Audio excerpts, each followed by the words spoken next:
14절 읽습니다. 우리는 그리스도 안에서 그의 은혜의 풍성함을 따라 그의 피로 말미암아 속량 곧 죄 사함을 받았느니라. 이는 그가 모든 지혜와 총명을 우리에게 넘치게 하사 그 뜻의 비밀을 그의 기뻐하심을 따라 그리스도 안에서 때가 찬 경륜을 위하여 예정하신 것이니 하늘에 있는 것이나 땅에 있는 것이 다 그리스도 안에서 통일되게 하려 하심이라. 모든 일을 그의 뜻에 결정대로 일하시는 이의 계획을 따라 우리가 예정을 입어 그 안에서 기업이 되었으니 이는 우리가 그리스도 안에서 전부터 바라던 그의 영광의 찬송이 되게 하려 하심이라. 그 안에서 너희도 진리의 말씀 곧 너희의 구원의 복음을 듣고 그 안에서 또한 믿어 약속의 성령으로 인치심을 받았으니 이는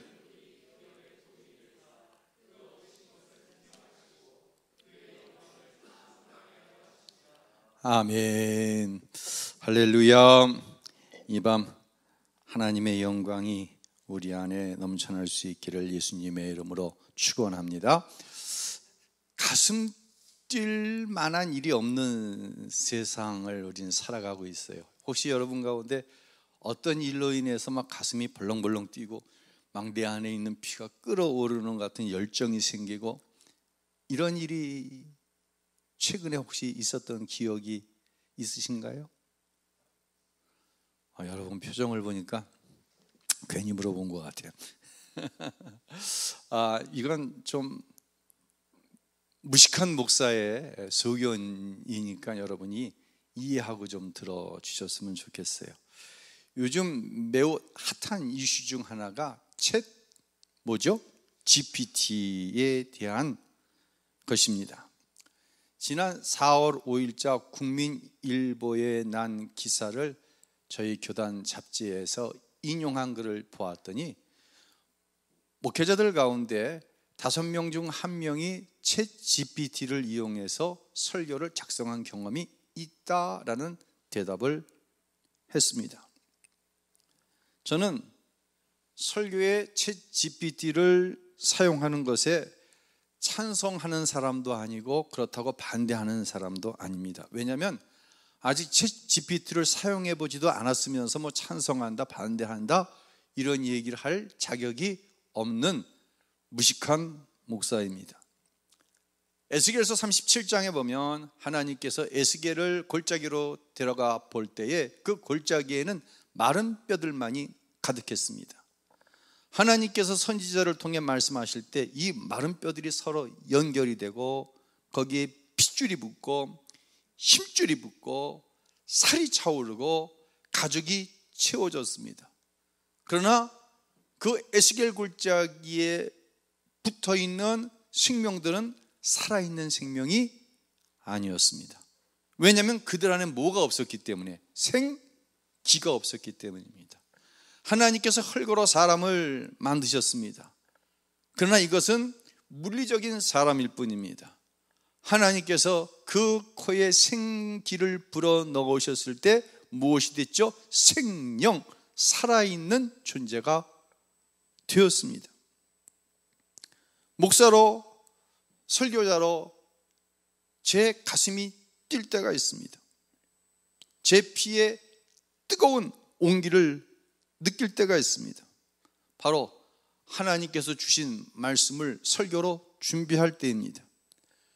주신 말씀에 생기를 불어넣는 이 설교는 세상의 어떤 것과도 구별된 것이라는 고집이 제 안에는 분명히 있습니다.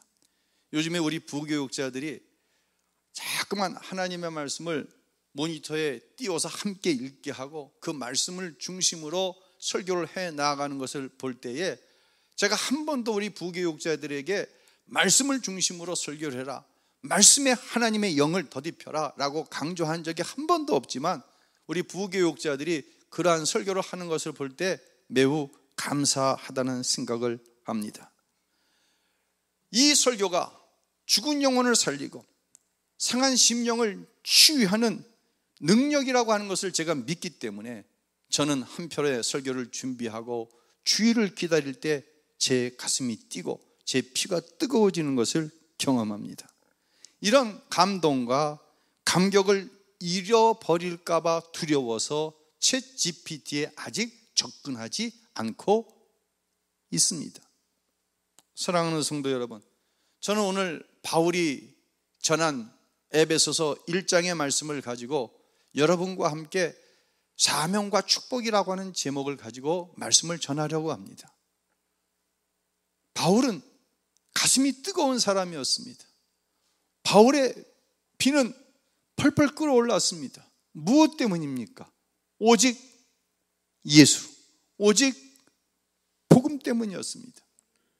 지금 우리는 5주째 축복에 대한 설교를 하고 있는데, 오늘 이 바울의 에베소서 1장을 보면은 얼마나 바울이 뜨거운 마음을 가지고 이 말씀을 편지로 증거하고 있는 것을 우리가 잘 알 수 있어요.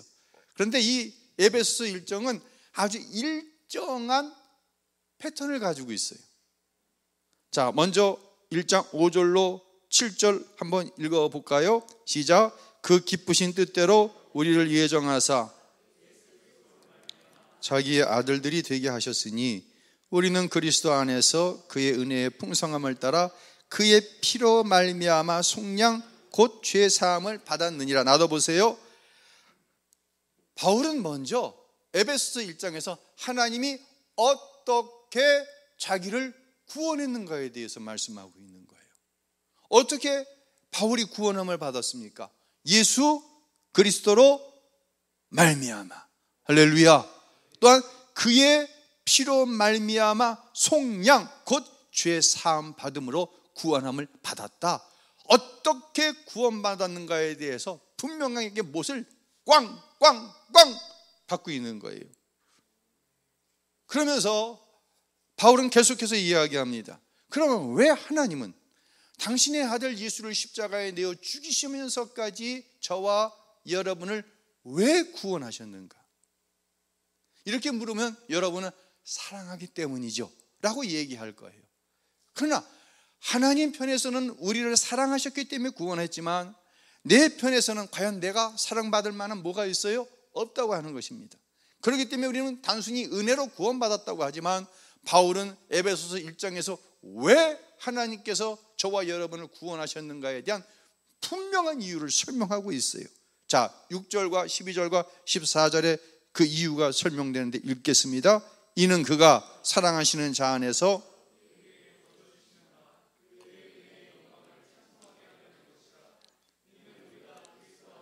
전부터 바라던 그의 영광 찬송이 되게 하려 하심이라.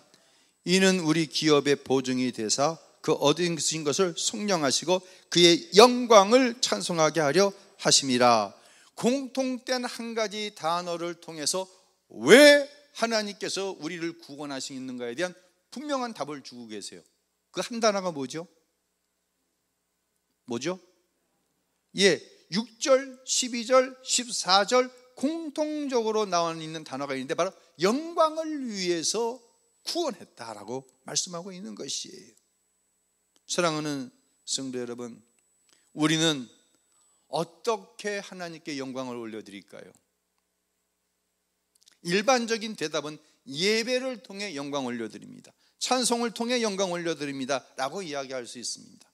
그러나 오늘 바울이 이야기하는 이 영광은 하나님께서 나 같은 것, 예수를 핍박하던 나 같은 것을 위하여 십자가에 죽으시고 부활하신 예수님께서 다메섹에서 나에게 직접 나타나셔서 나를 구원하신 이유는 무엇이냐면 바로 이방인을 구원하는 전도자로 삼아 당신께 영광을 나타내게 하시기 위함이다라고 이야기하고 있는 거예요.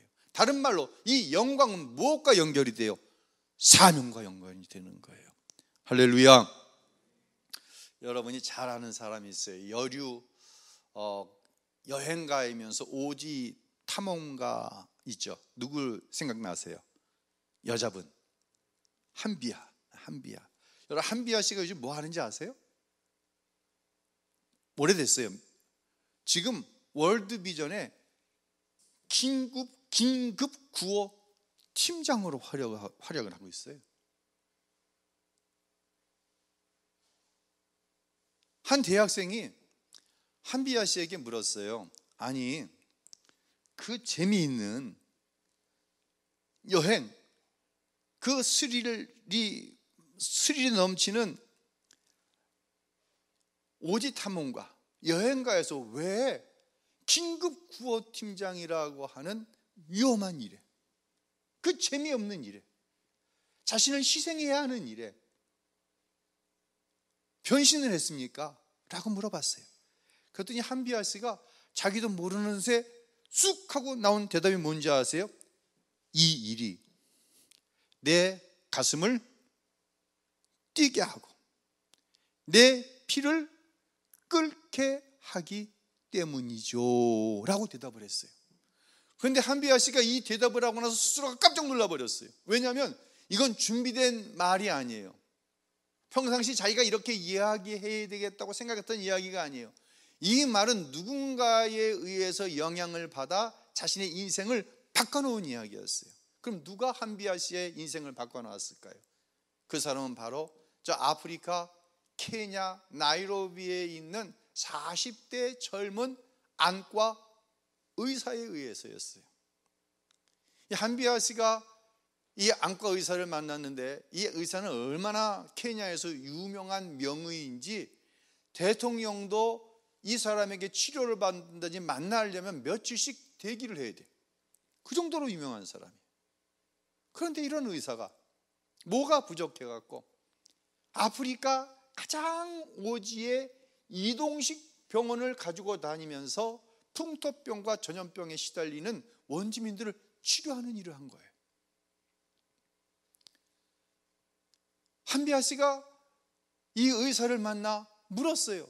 아, 당신은 저 수도 나이로비아에 있으면 그냥 잘 먹고 잘 살고 그럴 텐데 왜 이렇게 사서 고생을 하냐고. 나같이 이렇게 인생을 즐기면서 살지. 그때 이 40대의 흑인 의사가 자신의 잇몸을 하얗게 드러내면서 한 말이 한비아의 가슴을 때려버린 거예요. 한비아의 인생을 바꿔버린 거예요. 이 사람이 이렇게 얘기했어요. 내 재능을 가지고 나이로비아에 있으면 잘 먹고 잘 살 수 있습니다. 그러나 내 재능을 돈 버는 일에만 사용한다고 한다면 그 인생이 얼마나 재미가 없는 인생이겠습니까?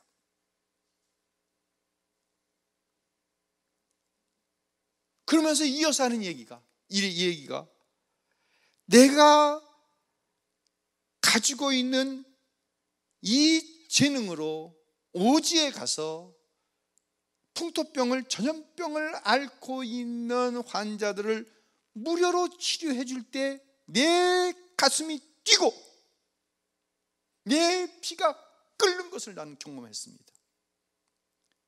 세상에 어떤 것과 바꿀 수 없는 희열이, 감동이, 감격이 그 안에 있기 때문에 나는 이 오지에 있는 원주민들을 치료하는 의사로 살아갈 것입니다. 무엇보다 내 가슴을 뛰게 하는 일이 이 일이지요 라고 하는 이 한마디에 한비아 씨의 인생이 바뀐 거예요. 그러니까 그 대학생이 왜 그 재미있는 그 흥미로운 일을 포기하고 그 험한 일, 긴급구호 팀장이라고 하는 것은 뭐 시리아나 요번 튀르키예에 지진이 일어나면 월드비전에서 바로 파견하는 그런 팀이잖아요. 얼마나 위험해요. 그 질문에 서슴없이 그 자신의 가슴과 머릿속에 박혀있던 이야기가 튀어나간 거예요. 이 일이 내 가슴을 뛰게 하고 이 일이 내 피를 끓게 한다고 하는 것이에요. 저는 이 시간 사랑하는 성도 여러분을 도전하기를 원합니다. 여러분께서 예수님께서 십자가에서 나를 위해, 나 같은 죄인을 위해 돌아가셨다고 하는 감격이 여러분 안에 있는 줄로 믿습니다. 그 구원의 감격이 내 삶에서 하나님께 올려드리는 영광으로 표출되어지는 것이 바로 사명이라는 것이에요. 무엇보다 내 가슴을 뛰게 하고 무엇보다 내 피를 끓게 하는 것이 바로 나에게 주어진 사명이라고 하는 거예요. 여러분이 여러분이 가지고 있는 건강, 여러분이 가지고 있는 어떤 돈, 재능, 명예, 자기 생각, 자기를 위해, 자기 가정을 위해 쓰겠다면 누가 뭐라고 할 사람이 있겠습니까? 하지만 세상의 의사도 돈 버는 일에만 사용하기에는 내 재능이 너무 아깝잖아요.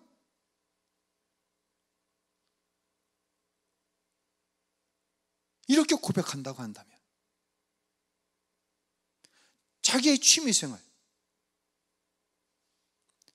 자기의 가족만 위해 살기에 우리에게 베풀어 주신 하나님의 그 놀라운 은혜와 사랑과 감격이 사명으로 표출되는 것은 이거는 이상한 일이 아니라, 특별히 하는 일이 아니라, 이건 자연스러운 일이 아니냐는 것이에요.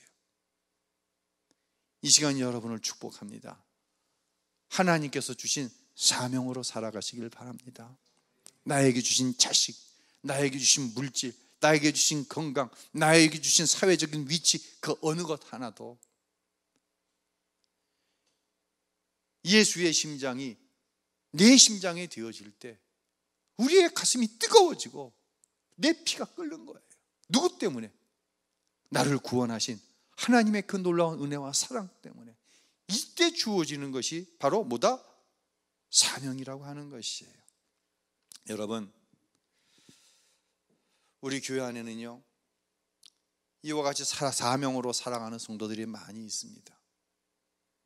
이름도 없이 그저 자기 영광은 내려놓은 채 오직 구원의 간격으로 살아가는 거예요. 이 사명을 감당할 때 아픔이 많아요. 사명을 믿음으로 감당하는 성도들은 이 이야기가 뭔지 알아요. 여러분, 병원에 갔는데요, 어떤 20대 군인이 그만 지뢰를 밟아갖고 발목을 절단하는 수술을 하게 되었어요. 의사가 회진하면서 하는 일이 뭔지 아세요? 바늘로 발목을 찌르는 거예요. 아무 감각이 없어요. 무릎 밑을 찌르는 거예요. 아무 감각이 없어. 허벅지를 찌르니까 아프잖아요. 그런데 어느 날 이 20대의 초급 장교가 통곡을 하면서 우는 거예요. 왜요? 이제 바늘로 찔러서 통증이 발목에도 오고 무릎 밑에도 와야 되는데 통증이 없는 거예요. 이 얘기는 뭐예요? 썩어서 신경이 완전히 차단됐다는 얘기. 이제 무릎 밑을 자르지 않으면 무릎 위까지, 생명까지 위험하기 때문에 의사가 무릎을 절단해야 된다는 통보를 한 거예요. 사랑하는 성도 여러분, 고통이 있다고 하는 것은 내가 살아있다는 증거예요. 나에게 사명이 있는데 내가 지금 고통스럽다고 하는 것은, 여전히 내 가슴이 뛰고 여전히 내 피가 끓지만 나에게 고통이 있다고 하는 것은 내가 사명 안에서 살아가고 있다는 증거인 줄로 믿으시기를 바랍니다. 이 고통을 느끼지 못하는 사람은 사명의 사람이, 죄송합니다, 아닙니다. 왜요? 사명은 기분 좋으면 감당하고 기분 나쁘면 차 버리는 게 사명이 아니에요. 아프지만 예수님으로부터 받은 그 감격, 그 구원의 은혜, 그 사랑 때문에 고통스럽지만 이것을 감당해 나가는 거예요. 기도의 사람이라고 일컬어지는 E.M. 바운지라고 하는 사람이 책을 썼는데, 그 책에 보면 3명의 천사가 등장을 해요. 첫 번째 천사에게는 그 왕이 갖는 황금 홀, 그 손에 이렇게 잡는 큰 황금으로 된 이 지팡이 같은 홀을 줬어요. 그 홀을 가지고 막 이렇게 지시를 하잖아요. 그래서 대제국의 왕으로 그 천사를 삼았어요. 두 번째 천사에게는 손에 주판, 계산기를 쥐어줬어요. 그래서 그 천사는 무엇으로 삼았을까요? 손에 주판이 있어, 계산기가 있어, 큰 기업의 사장으로 삼았어요. 세 번째 천사에게는 똥바가지를 줬어요. 무슨 바가지? 무슨 바가지요? 똥바가지를 줬어요. 그리고 저 빈민촌에 가서 똥 푸는 일을 사명으로 주었어요. 사랑하는 성도 여러분, 이 E.M. 바운지가 이런 질문을 이 비유 끝에 하는 거예요. 왕이 된 천사, 사장이 된 천사, 똥 푸는 천사에게 있어 사명감의 차이가 있을까요? 라는 질문을 했어. 여러분에게 이 질문을 던져볼게요. 왕이 된 천사, 사장이 된 천사, 똥 푸는 천사, 사명감에 대한 차이가 있을까요? 저는 이 질문에 대해서 스스로 이런 대답을 했어요. 사명에는 차이가 있다. 사명에는 분명히 차이가 있어요. 누군가는 목사로, 누군가는 장로, 권사, 안수집사로, 교사로, 찬양대로 누구 다 사명이 달라요. 그러나 무엇은 같아요? 사명감 같은 거예요. 그것이 똥을 푸는 일이든 그것이 왕이든 그 사명으로 인해서, 주께서 주신 사명으로 인해서 가슴이 뜨고 피가 뜨거운 것은 같은 거예요. 그런데 왜 사명을 하찮게 여길까요? 여러분, 여러 가지 이유와 핑계가 있을 수 있습니다. 그러나 제가 경험한 목회적인, 또한 제가 신앙생활을 감당하면서, 저도 목사라고 하는 이 직임을 감당하면서 분명하게 여러분에게 왜 사명을 하찮게 여길까? 두 가지로 분명하게 말씀드릴 수 있어요. 그 첫 번째는 십자가에서 허락함 받은 은혜의 감격이 없는 거예요. 가슴이 뛸 일이 없는 거예요. 십자가의 은혜로 인해서 피가 끓을 일이 없는 거예요. 자기 열심, 자기 열정, 어쩌다 어떻게 이루어진 일, 그것 때문에 최선을 다해서 목사도 돼요. 목사도 될 수 있어요. 하나님이 어떤 하신 특별한 일 때문에 목사가 될 수도 있어요. 아니, 하나님께서 하신 일이 아닌데 스스로 하나님께서 하셨다고 생각해서 목사로 헌신할 수도 있어요. 그렇게 해서 열정적으로 열심히 일을 해서 장로가 되고 권사가 되고 안수집사가 되고 교사가 되고 구역장이 되고 찬양대원이 되고 찬송관도 하고 방송실도 근무하고 다 할 수 있어요. 그런데 뭘 몰라? 예수님의 십자가의 대속의 은혜로 인한 뛰는 가슴이 없는 거예요. 이 경험이 없는 거예요. 끓는 피가 없는 거예요. 언제든지 걷어차는 거예요. 두 번째는 은혜의 경험이 있어. 가슴이 뜨거웠었어. 피도 끓었어. 그러나 흘러가는 세월 속에서, 삶 속에서 그 은혜의 감격이 퇴색돼 버린 거예요. 이 밤 여러분을 축복합니다. 혹시라도 십자가의 그 놀라운 대속의 은혜에 대한 감격이 내 가슴을 뛰게 한 경험이 없다고 한다면 이 밤 찬양할 때 여러분 모두가 이 십자가의 놀라운 은혜 안에서 거듭나는 경험을 할 수 있게 되시기를 예수님의 이름으로 축원합니다. 또한 누군가가 예전에 그 감격이 있었는데, 그 뛰는 가슴이 있었는데 그것을 오랫동안 잊어버렸어요. 무엇인가 때문에. 그런 분이 있다고 한다면 이 밤 찬양할 때, 성령께서 기도할 때 여러분 가운데 임하셔서 그 뛰는 가슴을, 그 끓는 피를 회복할 수 있게 되시기를 예수님의 이름으로 축원합니다. 하나님의 영광을 위해 살 때 대표적으로 주어지는 축복 한 가지만 오늘 밤은 말씀을 드릴게요. 여러분, 바울은요 지금 빌립보 감옥에 갇혀 있는 거예요. 그러면서 뭐라고 얘기해요? 항상 기뻐하라고 그러는 거예요. 범사에 뭐예요? 감사하라는 거예요. 쉬지 말고 뭐예요? 기도하라고 그러는 거예요. 이 바울이라고 하는 이름 함부로 쓰지 마세요. 바울처럼 되시길 주의 이름으로 축원합니다. 함부로 아멘 하지 마세요. 웬만한 내적인 내공이 없이 바울처럼 못 삽니다. 40에 하나 감한매를 여러 번 맞았습니다. 선교를 위해서 배를 타고 가다가 파손되어서 죽을 뻔했습니다. 굶주렸습니다. 자기 동족인 유대인들에 의해서 살해당할 위기를 몇 차례나 넘겼습니다. 헐벗었습니다. 그런 상황 속에서 어떻게 항상 기뻐하라는 얘기가 나오고, 범사에 감사하라는 얘기가 나오고, 쉬지 말고 기도하라는 얘기가 나올 수 있겠습니까? 목사님, 현재 내 삶이 이런 연약한 가운데 있는데 내가 무엇을 가지고 기뻐하고 무엇을 가지고 감사하고 내가 어떻게 기도의 자리에 나올 수 있습니까? 이렇게 이야기하시겠습니까? 왜 그렇습니까?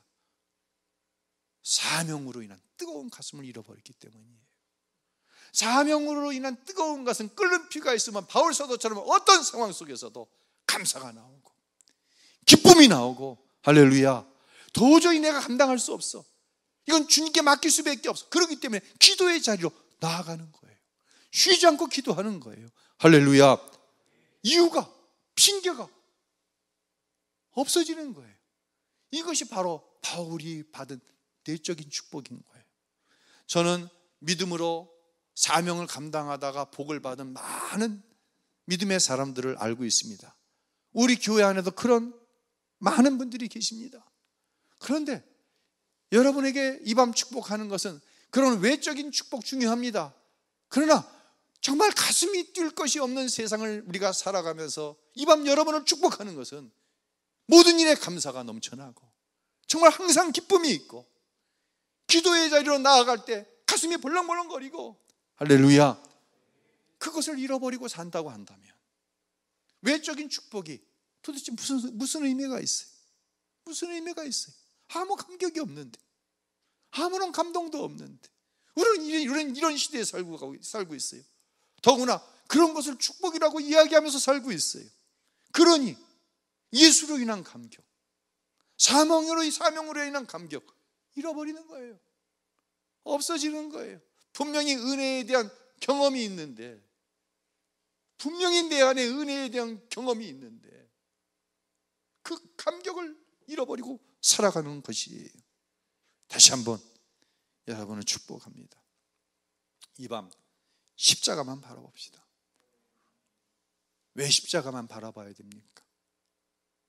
내가 이전에 경험했던 어떻게 하나님이 나를 구원하셨는가, 이 감격이 살아나야 왜 하나님이 나를 구원하셨나에 대한 답이 나오고, 그 답이 하나님을 향한 영광으로 나올 때 우리는 다시금 사명에 집중하게 되고, 그 사명 때문에 뛰는 것은 끓는 피를 경험하고 거기에서 세상을 이길 만한 힘을 얻게 되는 줄로 믿으시기를 바랍니다. 오늘 이 밤 찬양할 때, 기도할 때 여러분의 담임 목사부터 우리 장로님들부터 우리 권사님들부터 우리 안수 집사님들로부터 우리 교사들부터 우리 모든 성도들이 그 감격을 회복하는 놀라운 축복의 역사가 있게 되시기를 예수님의 이름으로 축원합니다. 축원합니다. 찬양하겠습니다.